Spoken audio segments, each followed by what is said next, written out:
Good morning everyone. सबुदिन भली आज दिन भी स्टार्ट होता मोर ठाकुर पूजा ब्रह्म मुहूर्त उठी मुझे सबुदिन पूजा शेष करनी तो आज भी करनी करते ब्रेकफास्ट थिला भेज रोल जोटा कि माँ घरे बनई आउ टेस्ट ठीक ठाक ही थिला। देन टिके छात ऊपर को जाइए आ गोटे बहुत सुंदर दृश्य देखिली। बहुत सारा मिट्टू एका सह उड़िकी आसुले बट मु कैमेरा ऑन कला बेलू से उड़िकी पलि सारी किंतु रियल से दृश्य बहुत सुंदर देखा। आज आकाश को देखिकी मोर गोटे गीत मन पड़ुला। गीतटा है बादलटा जी फटा फटा हुआ कि टिके वर्षा छिटा और टिके टाइम पर वर्षा भी स्टार्ट है। हाँ हाँ जानी बहुत बेकार स्वर मोर।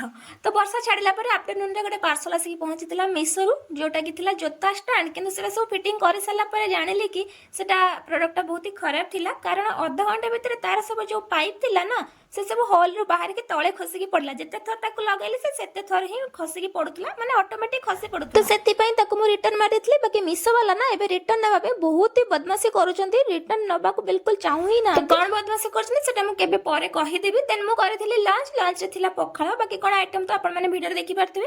देन इवनिंग रे आज जन्नाटा बहुत सुंदर देखाउतला से पे भाबली गोटे वीडियो कैप्चर करनेबी। देन मु खाइतली पेस्ट्री। तो बस देखाबा गोटे नया वीडियो रे। बाय।